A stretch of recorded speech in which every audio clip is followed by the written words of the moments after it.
ആ 100 രൂപയുടെ നോട്ട് അവൻ്റെ ജീവിതത്തിലെ ഏറ്റവും വലിയ പാഠമാകുമെന്ന് ആരും കരുതിയില്ല. ഒരു ബസ് സ്റ്റാൻഡിൻ്റെ മൂലയിൽ ഒരു ചെറുപ്പക്കാരൻ ഒറ്റയ്ക്കിരിക്കുകയായിരുന്നു. പോക്കറ്റിൽ ആകെ ഉണ്ടായിരുന്നത് ഒരു 100 രൂപ മാത്രം. വീട്ടിലേക്ക് പോകണോ അല്ലെങ്കിൽ എന്തെങ്കിലും കഴിച്ച് വിശപ്പ് മാറ്റണോ? അവൻ്റെ മനസ്സ് ആ 2 ചോദ്യങ്ങൾക്കിടയിൽ കുടുങ്ങിക്കിടന്നു. വിശപ്പ് വയറിനെ കുത്തിക്കൊണ്ടിരിക്കുമ്പോഴാണ് ഒരു വയസ്സൻ പതുക്കെ അവൻ്റെ അടുത്തേക്ക് വന്നത്.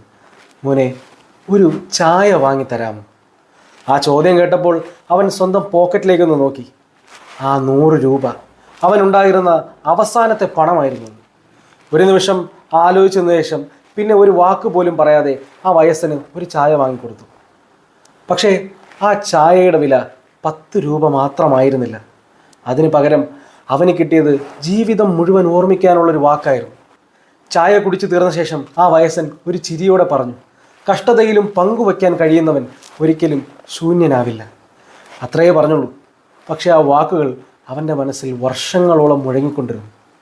പിന്നീട് അവൻ മനസ്സിലാക്കി, ജീവിതത്തിൽ ഏറ്റവും വലിയ സമ്പത്ത് പണമല്ല, ബാങ്ക് ബാലൻസുമല്ല, നമ്മുടെ മനസ്സാണ്, നമ്മുടെ കരുണയാണ്, നമ്മുടെ മനുഷ്യത്വമാണ്.